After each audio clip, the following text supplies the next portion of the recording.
प्रिय भक्तों, कैसे हैं आप सब लोग। आज हम बृहस्पतिवार व्रत कथा करेंगे।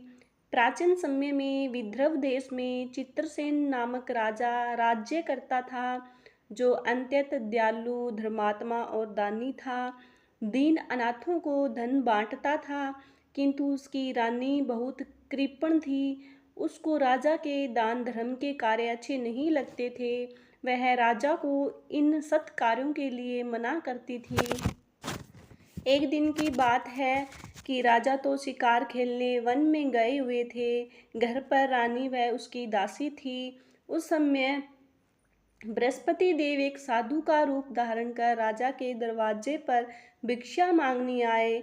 तो रानी कहने लगी, हे साधु महाराज, मैं इस दान पुण्य से तंग आ गई हूँ। इन कार्यों के लिए तो मेरे पतिदेव ही बहुत हैं। अब आप इस प्रकार की कृपा करें कि यह सब धन नष्ट हो जावे, तो मैं आराम से रह सकूं। साधु बोले, हे देवी, धन से तो कोई दुखी नहीं होता, इसको सभी चाहते हैं। पापी भी पुत्र और धन की इच्छा करते हैं। अगर आपके पास धन अधिक है तो भूखे मनुष्यों को भोजन कराओ, पियाओ पियाऊ लगवाओ, गरीबों को दान दो, धर्मशाला बनवाओ, कुआं तालाब आदि निर्माण करवाओ, निर्धन मनुष्यों की कुमारी कन्याओं का विवाह करवाओ। इस प्रकार के कर्मों से आपके कुल और आपका नाम परलोक में सार्थक होगा। रानी इन बातों से खुश न हुई। बोली, हे साधु महाराज, मुझे ऐसे धन की आवश्यकता नहीं जिसे दान दूं या जिसको रखने में मेरा सारा समय बर्बाद हो। साधु ने कहा, देवी, तुम्हारी ऐसी इच्छा है तो ऐसा ही होगा। मैं तुम्हें बताता हूँ, वैसे करना। गुरुवार के दिन घर को लीपना, बालों को धोना, राजा से कहना कि बाल बनवाएं, कपड़े धोबी के यहाँ धुलने डालना। इस प्रकार बृहस्पतिवार करने से सब धन नष्ट हो जाएगा। यह कहकर वह साधु महाराज अंतर्ध्यान हो गए। रानी ने साधु के कहने के अनुसार ही किया। 3 गुरुवार ही बीते थे कि उसका सब धन नष्ट हो गया और वे सब भोजन के लिए तरसने लगे। तब राजा रानी से कहने लगा, तुम यहाँ पर रहो, मैं दूसरे देश को जाऊँ, क्योंकि देश चोरी प्रदेश भीख बराबर है।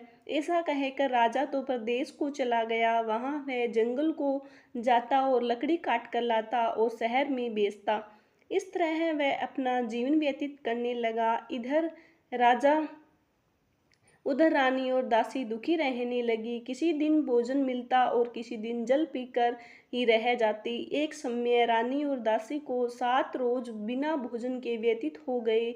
तो रानी ने अपनी दासी से कहा, मेरी बहन बड़ी धनवान है, तू उसके पास जाकर वहाँ से शेर बेशेर मांग ला, जिससे कुछ समय के लिए गुजारा हो जाएगा। रानी की आज्ञा से दासी उसकी बहन के पास गई। रानी की बहन उस समय पूजन कर रही थी। दासी रानी की बहन को देखकर बोली, रानी जी, मुझे आपकी बहन ने भेजा है, मेरे लिए 2-4 शेर बेशर दे दो। दासी ने यह बात अनेक बार कही, परंतु रानी ने कुछ उत्तर न दिया। वह अपने भजन पूजन में लगी रही। इस प्रकार जब बांदी को किसी प्रकार का उत्तर नहीं मिला तो वह बहुत दुखी हुई और लौटकर अपनी रानी के पास आकर बोली, हे रानी, आपकी बहन बहुत अभिमानी है, वह छोटे लोगों से बात भी नहीं करती। रानी बोली, हे दासी, उसमें उसका कोई दोष नहीं है। जब बुरे दिन आते हैं तब कोई सहारा नहीं देता, यह हमारे भाग्य का दोष है। पूजा से उठने पर उधर रानी ने सोचा, बहन की दासी आई, परंतु मैं उसे नहीं बोली। यह सोचकर वह अपनी बहन के घर चल दी और जाकर अपनी बहन से कहने लगी कि हे बहन, मैं बृहस्पति देव का व्रत कर रही थी। जब तक कथा होती तब तक न उठते हैं न बोलते हैं, इसलिए मैं नहीं बोली। कहो दासी, क्यों भेजी थी? रानी बोली, बहन, हमारे अनाज नहीं था, इस कारण से दासी को तुम्हारे पास 2-4 शेर बेशर लेने के लिए भेजा था। तब रानी की बहन बोली, बृहस्पति भगवान सब इच्छा पूर्ण करते हैं।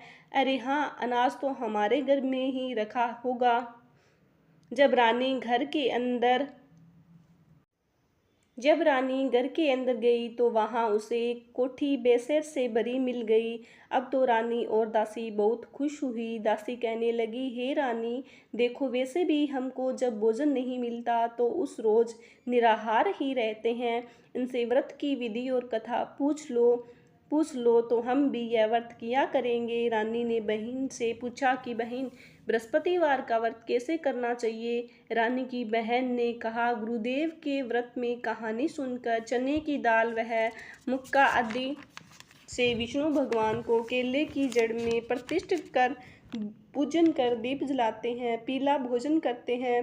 भगवान को गुणगान कीर्तन करने से सभी की मनोकामनाएं पूर्ण होती है। तब रानी व दासी ने निश्चय किया कि वे भी बृहस्पति देव का व्रत पूजन किया करेगी। गुरुवार का दिन आया तो उन्होंने भी व्रत रखा था। दासी गुड़शाल से चना गुड़ ले आई। उन्होंने केले की जड़ में विष्णु भगवान का पूजन किया और कथा सुनी। अब पीला भोजन कहाँ से आवे, यह सोच विचारी बड़ी दुखी हुई। उन्होंने व्रत किया था। गुरु भगवान प्रसन्न हुए। वे दोनों थालों में सुंदर भोजन लेकर आए और दासी को देकर बोले, लो यह तुम्हारे और रानी के लिए भोजन है। तब दासी रानी से बोली, चलो भोजन कर लो। रानी को पता नहीं था, इसलिए वह बोली, तू हमारी हंसी क्यों उड़ाती है। दासी बोली, रानी जी, अभी एक महात्मा हम दोनों के लिए भोजन दे गए हैं। तब दोनों ने गुरु भगवान को प्रणाम कर भोजन किया। फिर तो वे प्रत्येक गुरुवार को विष्णु भगवान का व्रत और पूजन करने लगी।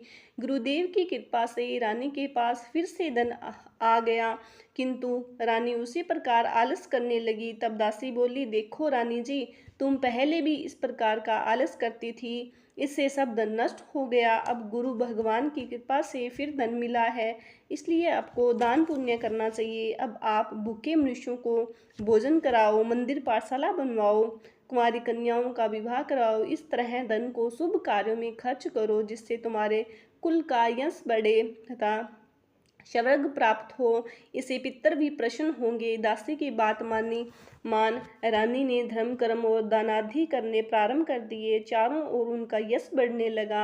एक दिन रानी और दासी विचार करने लगी कि न जाने हमारे राजा किस प्रकार से होंगे, उनकी कोई खबर नहीं मिल रही है। तब उन्होंने गुरु भगवान से उनके लिए प्रार्थना की तो भगवान ने रात्रि में राजा को स्वप्न में कहा, हे राजा, तेरी रानी तुझको याद करती है, अब तू अपने देश को जा। हे राजा प्रातःकाल उठा और विचार करने लगा।